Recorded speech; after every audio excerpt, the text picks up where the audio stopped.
Welcome, everyone, to Real Estate 360 Live. I'm your host, Ryan Sloper.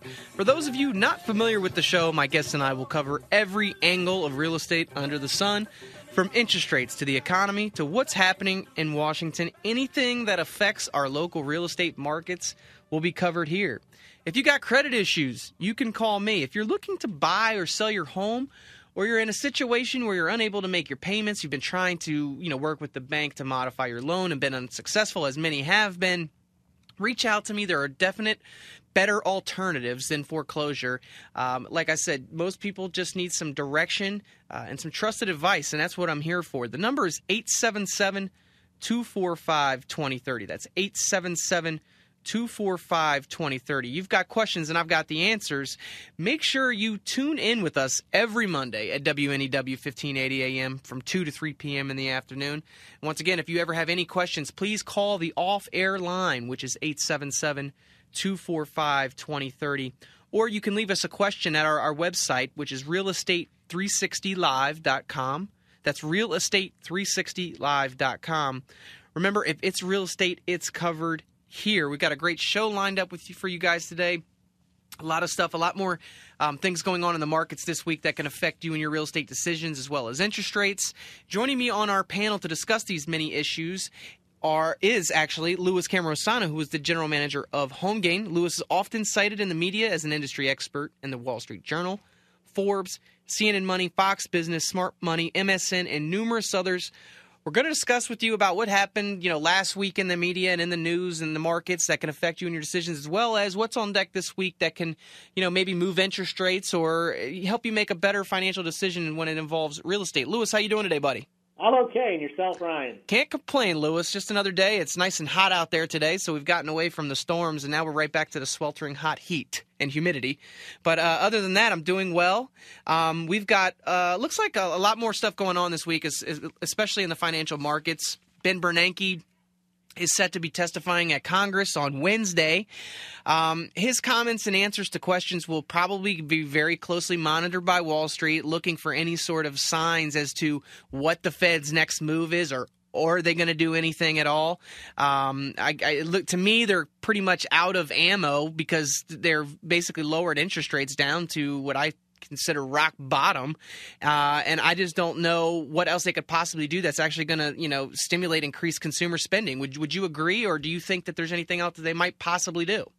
Well, they could do another QE3, but as you mentioned, stimulating the economy is not what we need, because just having low interest rates and encouraging people to buy stuff when they don't have the money because there's low interest rates is not what's going to get the economy going. What's going to get the economy going are savings that can be then invested into production that can then start the economy going again. But if they keep just piling debt upon debt, we're never going to get solid investment. We're just going to get people trying to stimulate consumption is not the way to go. You have to stimulate production. They've got it backwards, but that's all they know how to do. And if they can do QE3 and then get away with it, they'll do it. But I still think they'll do that after the election. Yeah, it seems as though there's two things that are going on all the time. We're going to print more money and hope that solves our problems, which it doesn't. It's just, in essence, devaluing our dollar over time. And then right behind it, for all the people that are unemployed, the government doesn't have a better solution for the unemployment other than let's continue to throw student loans at people and send them back to school as long as possible. Right, and really, all these policies benefit the banks, because the more people that take out student loans, the more money that they make, and the government guarantees the loans, so the banks are in a very pretty position there.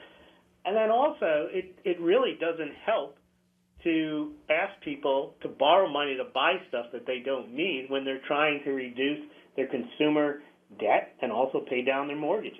Yeah. Absolutely. I mean, I just think that it's somewhat puzzling to me that the answer would be, more schooling is going to cure all the ills in the world that we have with the employment situation. I mean, just because somebody goes and takes out a 4-year degree or goes back and gets their master's or their doctorate doesn't mean when they come out on the other side that they're going to have a job waiting for them. Well, again, it's the same concept. If there's no demand for those skills, then why go and accumulate them and then question whether you even get the right skills when you go to college? Really what has to happen is people need to build up their savings, and that money needs to be invested into businesses that will create jobs. Right. Just by And going the to only way you can do that, you actually have to let interest rates rise, not go down. But obviously, interest rates being higher would be a disaster for the banks and a disaster for the sovereigns who lend money because they couldn't afford their interest payments. And they're all tied together because if the sovereigns can't pay, then the banks don't get paid. Yeah, and that we know that to be true. And while it is, it's definitely hurting people who are retired right now, obviously, because the savings rates are basically near zero. You're not, people that are having to live off their retirement accounts or putting money into CDs. They're not able to make anything, having to dip into their principal balances that they have just to make ends meet. Yeah, because if you put money into the stock market, which is where you end up having to put your money to get any type of return, if you don't have a job and you need the security of making sure your money's there, you can lose a large amount of your principal in any of these flash crashes or just the general volatility of the market. Absolutely. I mean, I was reading some interesting stories over the last week. With all the hype and hoopla that's out there, like when the Facebook had their initial IPO and everybody was saying that this is the greatest company known to man, and it comes out and it ends up losing like 20% of its value out there, and a lot of people. That's the type of risk that they're trying to take just to try to make some money. Sure, and the problem there is the value in Facebook has probably already been created in the last 5 years. Yep. And the people that benefited from that were nothing against them as the people who invested in the company in the first place. But then they roll it out and they expect it to go up. And, is Facebook really going to be worth – it already has a billion members. How many more people can join and how much more money can they extract out of each of those individuals are on Facebook? And then, more likely than not, what will happen with Facebook is they'll lose people on Facebook. Yeah, people will become disinterested, or there will be something else that comes along that will grab their attention. And we know this to be true because think about just, it was MySpace, then it was Facebook, and there's always something else. And it's of course. Yeah, and then it's on the flip side to the business thing, I was reading another article where it's Amazon is really putting pressure on all these freestanding retail stores like Walmart and Target because they're able to keep their overheads low because they're an internet-based company. And, Walmart was thought to be untouchable at one point. And Amazon came along and Microsoft too, right? Yeah. And now Amazon's putting extreme pressures because they're basically able to sell underneath any prices that are out there and deliver in many cases in like 2-day free delivery. I mean, it's just it's funny how businesses over time they really evolve and business that you thought would be there for the long haul are not. GM, U.S. Steel, IBM. You can the market eventually takes out all competitors, even if they have a monopoly. Yeah, it's just been kind of interesting to watch over time. As far as the interest rates are concerned, now while this is hurting people that are trying to be savers that are in retirement right now, it is also an opportunity for people that are out there that are looking to buy a home. We talk about this week after week, Lewis, that interest rates are phenomenally low. I mean, just absurd. And the shame of all of it is that there's not nearly the amount of people that I'd like to see out there that are able to qualify to take advantage of these rates.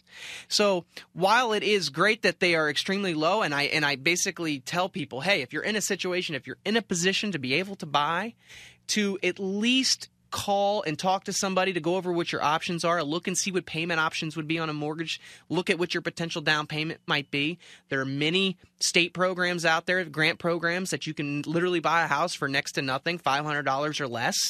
And without you reaching out to a professional to find out what your options are, you just stick with renting just because it's what you feel to be the safe option. And also, Ryan, people have gotten turned off to buying a home because of all the foreclosures and the negative experiences many of their friends and family or themselves have had. That doesn't mean that there are not good situations for people to get into for buying a house, especially if they get that long-term low interest rate mortgage and they're doing better than renting by buying the home. So it's not, people go from one extreme to the other. Right now might be a good time, again, given the circumstances, the type of home you're buying, what type of mortgage you get, and the price of the home. But clearly, there's going to be situations where it makes 100% sense to go ahead and buy a home. Oh, absolutely. they should look into that. And the majority of the scenarios that I've, and the people that I've talked to lately, I would almost venture to say just in the Northern Virginia market, Lewis, that I would say about 70% of the people, it makes sense for them to buy right now versus to continue to rent. And that's only because, like I said, the rents are shooting up at a very rapid pace. Like I said, in certain areas over the last 6 months, they've gone up 15% in just 6 months.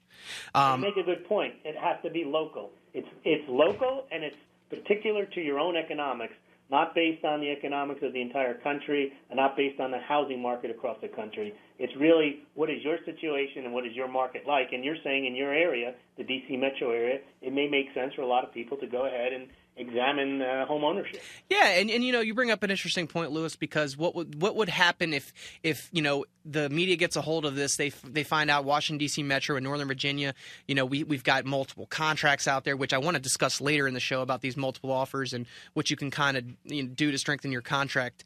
We'll talk about that later. But if they were to just talk about the Washington D.C. metro area and they put up this this national article as if it's the entire country, people start to buy into, hey, well, this must be what's going on in my area, and that's just not the case. Well, you're highlighting another issue. I was having a discussion with a colleague this morning. We now get most of our mainstream media from national outlets.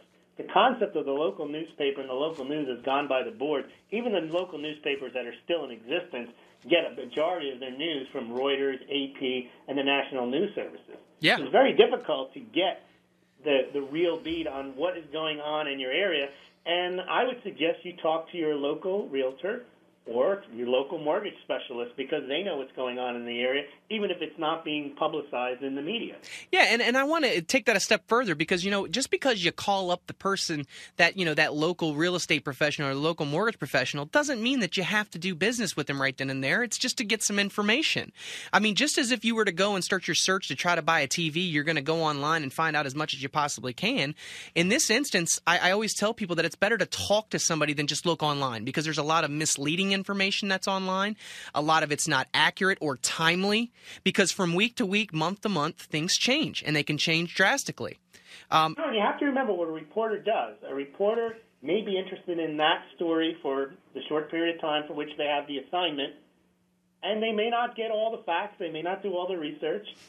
And then people see it online, they look at it on print, and they think, oh, that's the exact situation, when they could have missed something. And that's where you really need to talk to people who are involved in the market locally. Yeah, and from whether it's Northern Virginia, whether you're in, Texas, North Carolina, not only, Northern Virginia is a pretty big area. If I broke that down even to a smaller extent and saying, okay, well, we have Stafford, we have Woodbridge, we have Fairfax, in the different counties, things change, and they can change literally if you live on one side of the street versus the other. They can change month to month. And they do, and they have big time lately. Lately, I've just seen, and it's more of the demand has picked up, the demand for housing, and I think a lot of it has to do with a lot of people are coming out of distressed situations where they initially couldn't pay their mortgage. They turned to try to get their loan modified. The modification didn't work out, as in many cases it doesn't.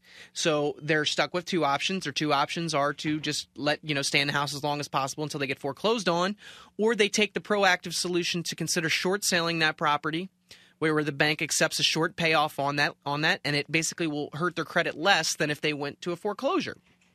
So, these people have not too many options after they choose either the short sale or the foreclosure. It's almost always going to be a rental. They're going to have to choose to rent. Well, when there's a lot of people coming out of these distressed situations that are going into rentals, there's not that many rentals out there to begin with. And the people driving the rental price up. Right, it's driving the rental price up. And you know what? Even if they're able to pay that higher rental price, it's going to get to a point where at some point they can't afford it. And then what do you have? Then you got more than maybe one family moving in together just to make payments. People used to say, you're throwing your money away on rent, which was kind of a foolish thing to say because then you could say you're throwing your money away on food and throwing your money away on education. But you are throwing your money away on rent when you could be buying a home, getting equity, and paying less on a mortgage than on the rent, and that's the money you're throwing away. The difference between what your mortgage payment is and your rental payment. Especially, to say a renter's throwing their money away isn't correct if they're paying less in rent than they would on their mortgage. and in certain instances, when you can put basically zero money down through state programs, it's a win-win. When we come back, we're going to jump into the week jobs report from last week. Sends mortgage rates tumbling again. When we come back, stay right there.